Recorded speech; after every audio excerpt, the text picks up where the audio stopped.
cover letter is much more than just an introduction to a resume. Actually, the name cover letter does little justice to this highly strategic piece of marketing. It really should be called an interview generating letter, because like the resume, its purpose is to impress an employer so he or she will call you in for an interview. A Powerhouse cover letter is a piece of masterful advertising, so construct it as a piece of masterful advertising. Use the basic principle of AIDA. It's been shown to work time and time again across a wide variety of media.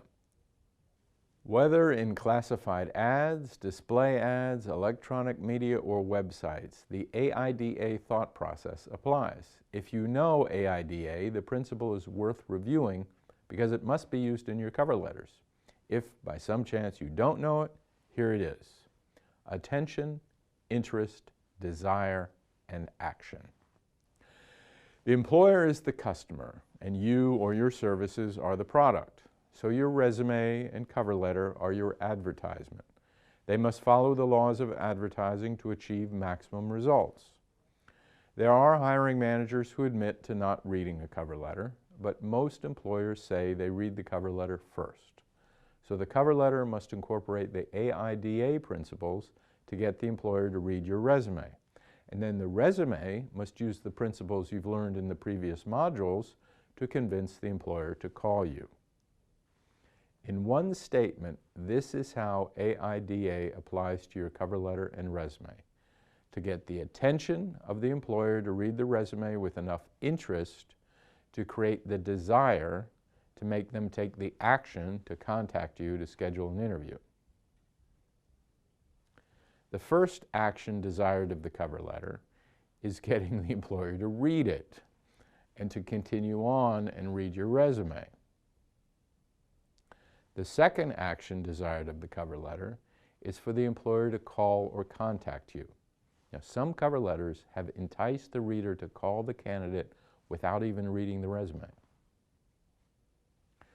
A winning cover letter is an extremely focused marketing piece, and it completely supports the specific job objective of the resume. It is sent to one specific person, typically regarding one specific job. This means you will likely need a different cover letter for each job or organization you apply to. And like the resume, it has a secret underlying structure that induces a prospective employer to take action. That structure is to grab attention, arouse interest, stimulate desire, and motivate action. This leads to 3 steps in writing a cover letter. In the first step, you grab attention. And here's the good news. For the cost of some paper and a stamp, or virtually nothing via the internet, you should already have your prospects' undivided attention.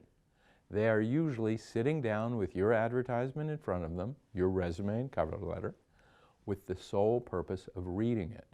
Even if only for a few seconds, you have their attention. This is your first big chance.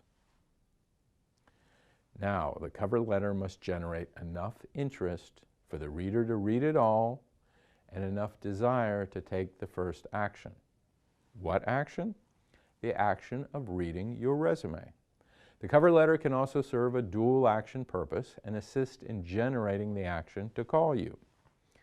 Following the basics of layout and grammar is a must to maintain interest, and creating good copy will encourage a reader to continue.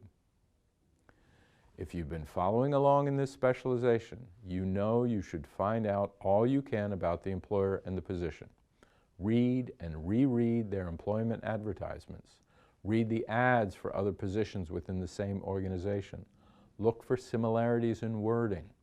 Then, using the key skill words the employer has used in the ad, using the power vocabulary that you've learned, and conveying your limited availability, you create the desire to find out more about you. You'll learn more about conveying limited availability in the 3rd lesson. The action you want from a cover letter and resume is a call to schedule an interview. This involves more than placing your phone number on the letter and resume. This involves a specific strategy that you'll also learn more about in the 3rd lesson of this module. Recruiting experts say that only about 15% of cover letters follow the principles of AIDA. In the next lesson, you'll learn how to make sure that your cover letters do.